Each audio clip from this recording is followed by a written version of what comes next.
Good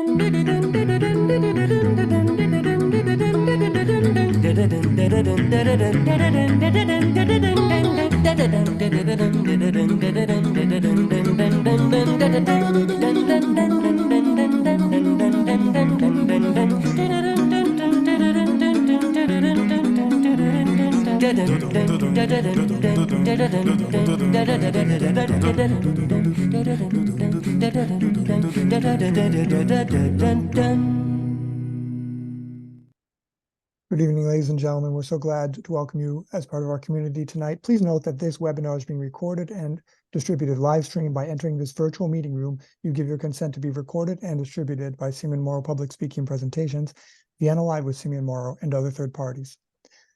For a better experience, please turn off your microphone and set your video to gallery view. This show thrives on participant contributions, and all participants are encouraged to actively participate in this webinar by asking questions and making comments.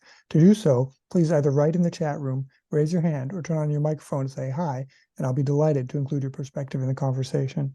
Tonight, our featured guest is John Kaag, University Professor of Philosophy at the University of Massachusetts Lowell, and co-author of the new book, Henry at Work, Thoreau on Making a Living, which will be the subject of tonight's conversation. John, welcome. Thanks so much for having me. So, John, tell us a little bit about yourself and how you first became interested in Henry David Thoreau. Oh, happy to. So I grew up in a fairly conservative part of central Pennsylvania, and I was brought up by my single mom. And she was very, very worried that I made enough money in life because we didn't have very much. And which meant that she directed me toward practical pursuits and away from anything like philosophy, for example. But for some reason, my English teacher, also my Latin teacher, Mr. Eames, kind of knew that I had this philosophical itch, and he gave me this book called Waldon, and written by Henry David Thoreau and published in 1854. And he said, if you read Waldon, I'll take you up to Massachusetts and we can walk around Waldon Pond, which is where Henry David Thoreau wrote this book. And so I did. And that summer we went up to Waldon Pond. And when I walked around Waldon Pond at the end of the trip, I said, Mr. Eames, you know what? I'm going to become a philosophy professor. I'm going to teach Henry David Thoreau, and I'm going to live in Concord, Massachusetts, where Henry lived.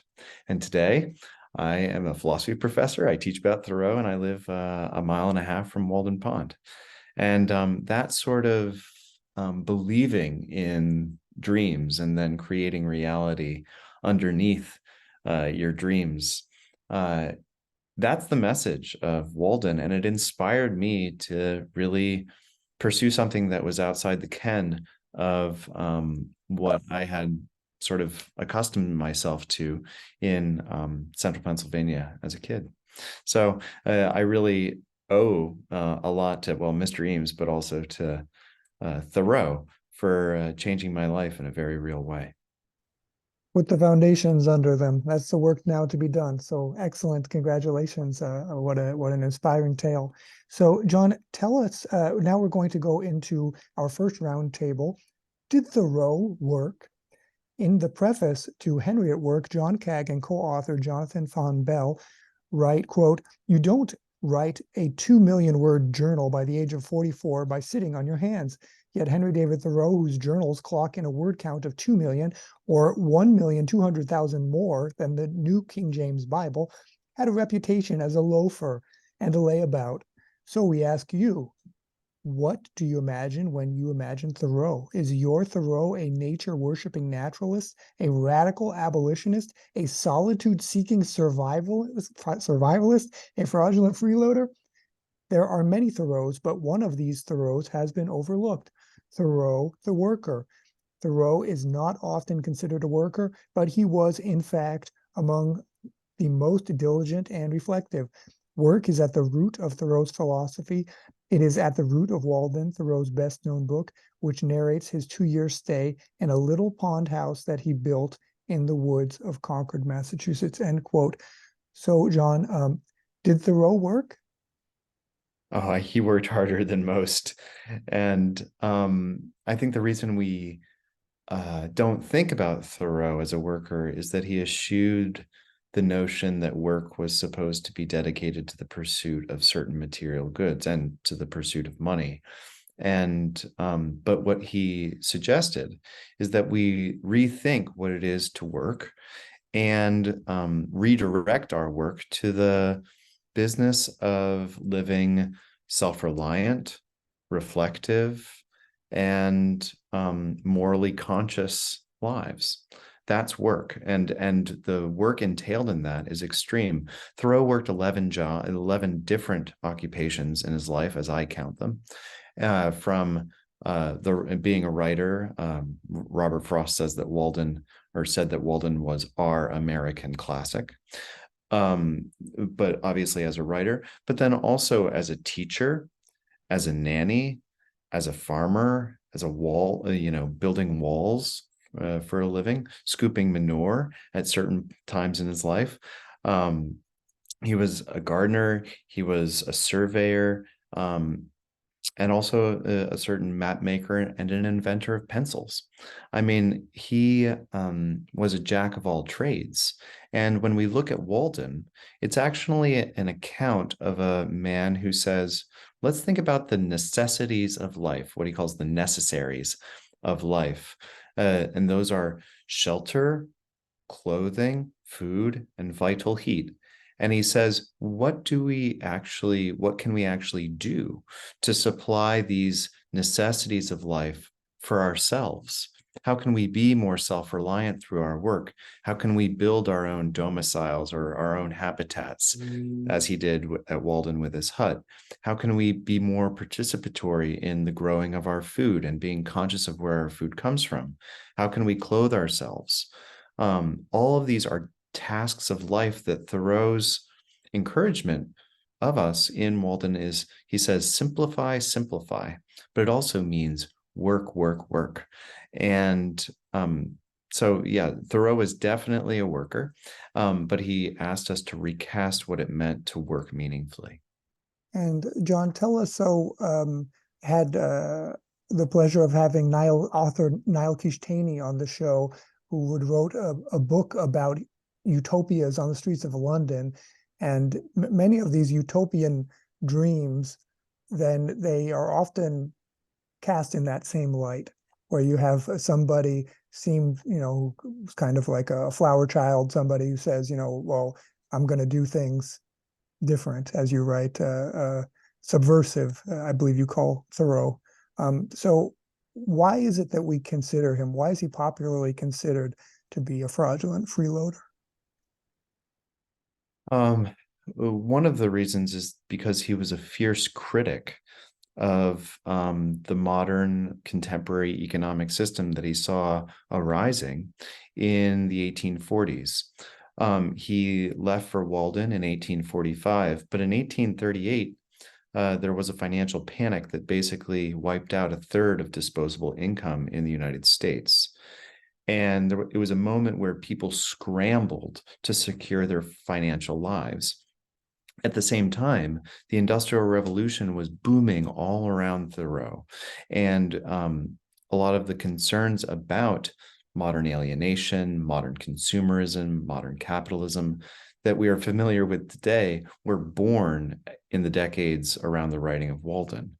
He is fiercely critical of this sort of rabid rat race of modern capitalism and consumerism, the feeling that we are always behind the Joneses and we're always trying to keep up and catch up with the Joneses, that our farms are never big enough, that our bank accounts are never big enough.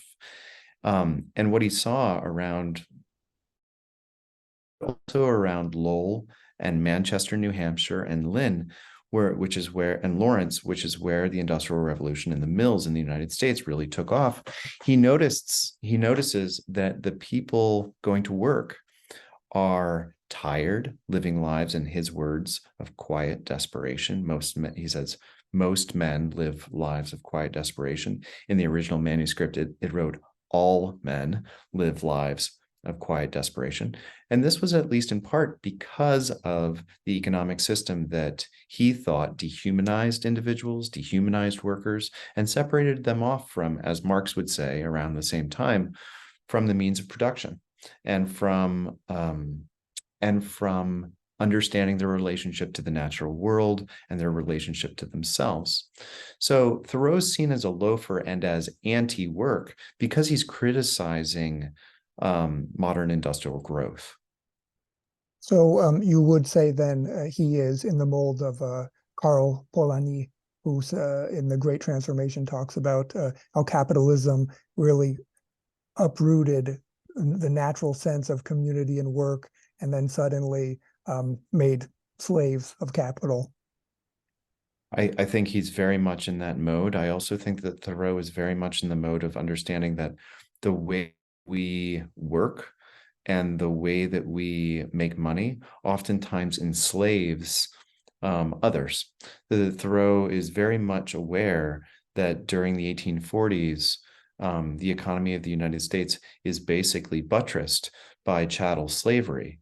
And so his abolitionism and the way that he's encouraging a self-reliant form of work are closely tethered to each other. In other words, if we can be a little more self-reliant, what Gandhi would later call satyagraha, which he takes from this notion of self-reliance, if we can be a little bit more self-reliant, then we'll actually get off the backs of exploited populations, off of individuals who are enslaved or placed in working conditions that they would otherwise not choose for themselves. Okay, fantastic. Let's go on to our second roundtable. What makes a good person? On page 100 of Henry at Work, John Kaag and co-author Jonathan Fan Bell write, quote, "Do you think I am a good person? When you teach ethics long enough, a student will eventually knock on your office door at 9 in the morning, sometimes in tears, and ask you this question. You are obliged to open your door and comfort them. Obviously, the answer is probably not. Most people would like to think that their lives follow some definite ethical guidelines, but most people are also frequently deluded. We know this from firsthand experience. So did Thoreau. Thoreau's life reflects moral inconsistencies and missteps, just like our own, but through it all, he tried to align his work life with something like a moral code that can be articulated and used as some framework for the business of living. Henry would probably object to creating Thoreauvian commandments to guide us on the job, but he's not around to stop us. So here we go. Thou shalt work in good faith. Thou shalt not impinge on the freedom of others. Thou shalt not willfully harm. Thou shalt not willfully steal or destroy. Thou shalt not put on airs at work." End quote. John, please tell us how and why you believe these commandments make a good person, according to Thoreau. So I think that there's a deep similarity between Thoreau's outlook and what Buddhists might call the Eightfold Path, the way that and beneath that Eightfold Path are those moral commandments that you just articulated from the book. Beneath that is a sense of responsibility and authenticity, which Thoreau actually thought was being eroded in our modern moral lives. And his encouragement for us in Waldon, for us to, as he says, I went to the woods to live deliberately so that I don't get to the end of my life and discover that I haven't lived.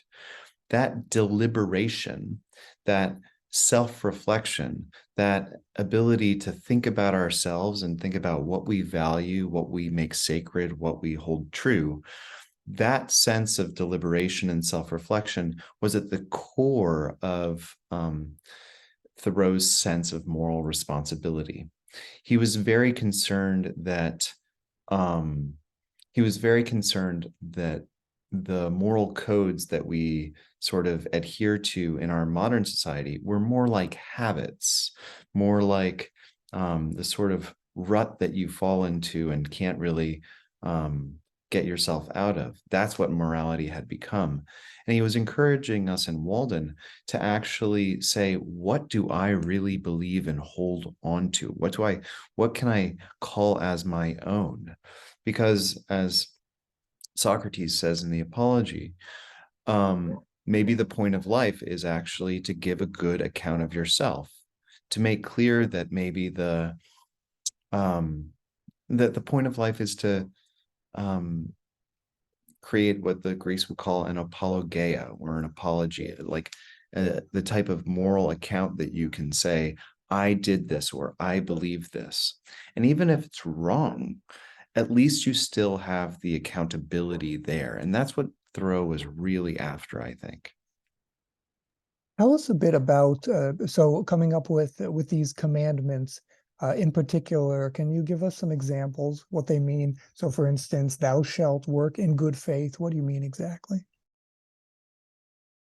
So, good faith is an expression that we developed as opposed to what the existentialists of the 20th century would call bad faith. And bad faith is a position that Jean-Paul Sartre, the existentialist, explains is disavowing one's freedom, saying that you're not free to change the course of your life, to say that you must stay in the same job and that you have no alternative. That's bad faith for Sartre. I think that Thoreau was encouraging us to live in good faith, which means, so the expression to live in good faith is really the expression, or to work in good faith, is to say, this is my free expression. I am free to stay in my job. I am free to leave my job. And most of the readers of Henry at Work have that freedom. And most of the readers of Waldon have that freedom. Now, obviously, there are those individuals in the world who don't.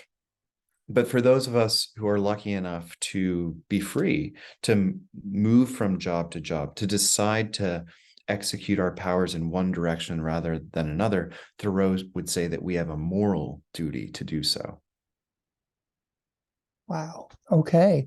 And so then tell us just a little bit more about what influenced him to think this way? As I said before about Niall Kishtani's work on utopian London, seems that there were many predecessors who have a similar thought that seems to be based on Enlightenment thinking. This seems to be based on the idea that the more you educate yourself, that free Republicans, citizens, free men, free women should be have the duty to educate themselves in order to manage this so-called republic or democracy. Tell us, do you think he was influenced by others?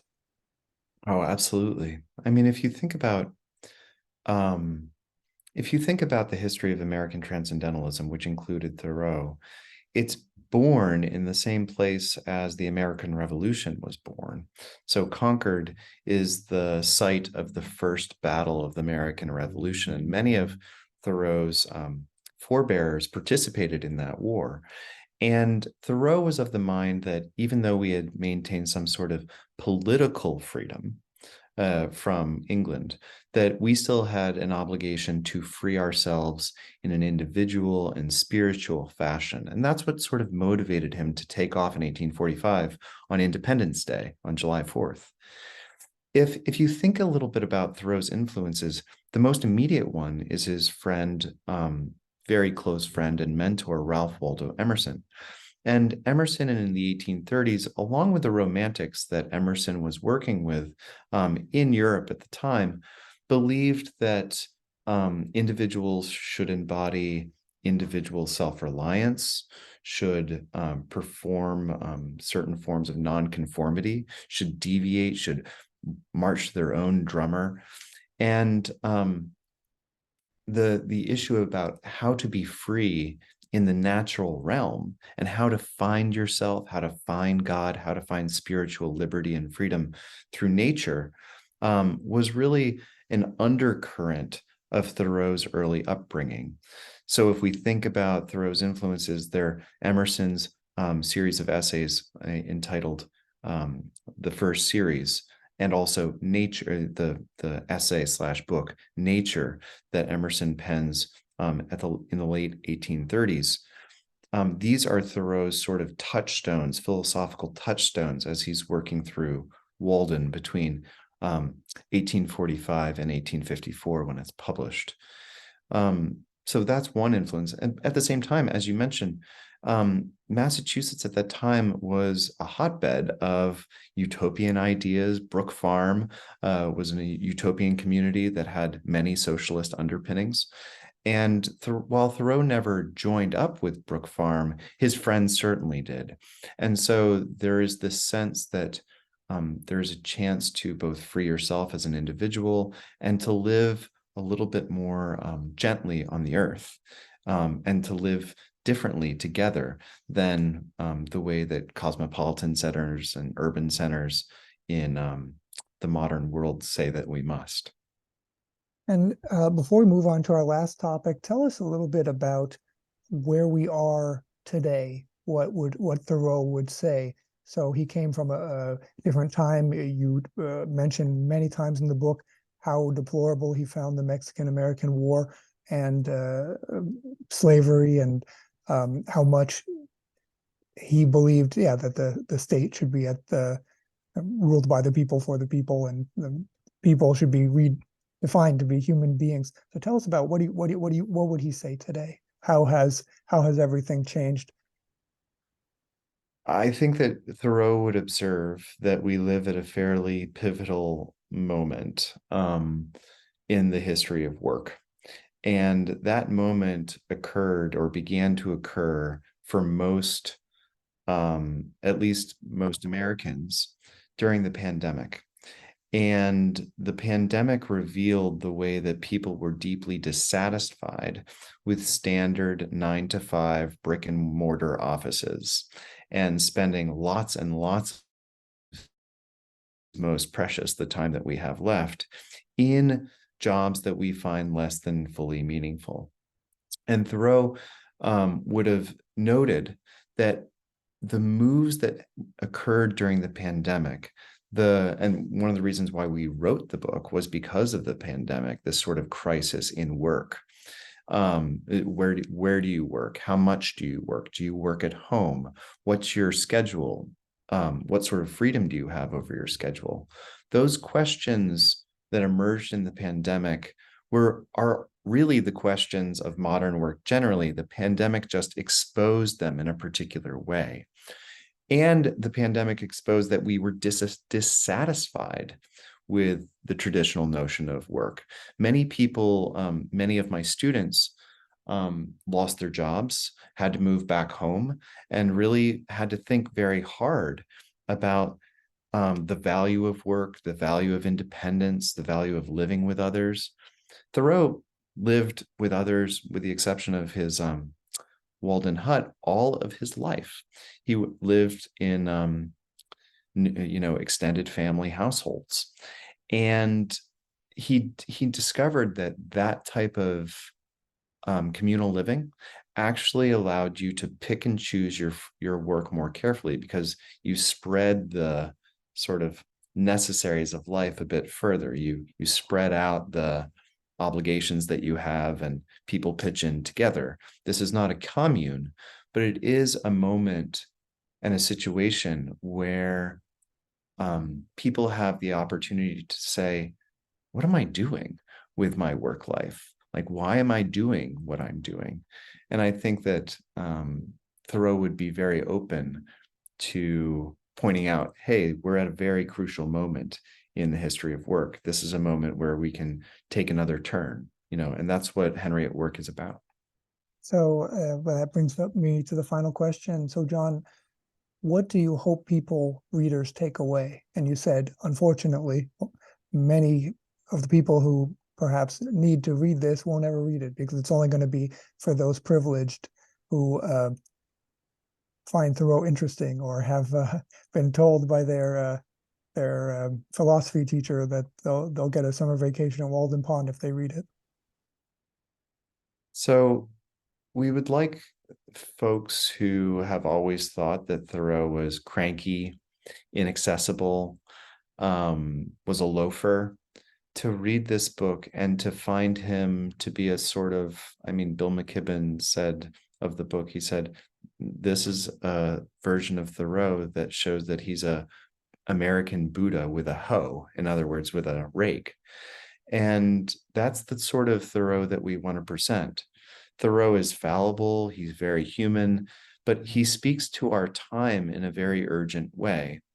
And that's one of the reasons why in Henry at Work, we combine this sort of reporting style of prose, where we go out and we talk to workers, we talk to people who are actually on the job and reflecting on their own work practices, and then bring those contemporary conversations into dialogue with Thoreau's philosophy and Thoreau's writings. So we'd like to show a Thoreau that is of this moment. Robert Gross says that it's a tract for the times, and it's only a tract for the times because Henry is a person for our time. And I think that that's something that we'd want to drive home. Okay, let's see how we can buy the book.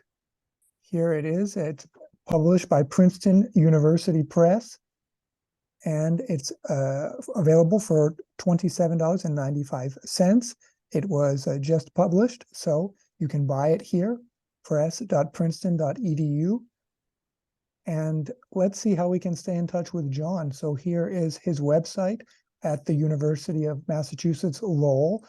John, so I see your email is here and your phone number. Can people reach out to you if they have questions or comments? Certainly by email. By email. So there it is, John _Kaag at uml.edu. Feel free to reach out to him to ask if you are a good person. Thank you very much to John Kaag. Simeon, thank you so much for having me. So let's take a look at what's coming up next week on Vienna Live. We have Ron Rosenstock, The World Through My Eyes. Photographer Ron Rosenstock brings us the natural world through his camera lens. He travels all over the globe to meet the Earth on its own terms and has just returned from the icebergs of Greenland with a collection of his newest awe-inspiring vistas. Will his striking photos of Mother Earth be the sole inheritance we bequeath the next generation of her inhabitants? Ron wants his incredible discoveries to stir our collective human conscience to action before it comes to that. Rather than speaking on her behalf, as has become commonplace, he allows nature to speak directly to us in her own inimitable voice. Come welcome Ron Rosenstock to our show, and let's listen to what she has to say. That's next Wednesday. As always, all information about upcoming shows may be found at www.simeonmorrow.com. Once again, thank you very much to University Professor John Kaag, and thank you to Maria Whelan of Princeton University Press, who made this all possible. Thank you to Victoria and Frederick Mulligan and Agnieszka and Benoit Rivolet for their support of this show. Most of all, thanks to you, our participants, who make it all worthwhile. From New London, New Hampshire, and Concord, Massachusetts, goodbye, and see you next Wednesday.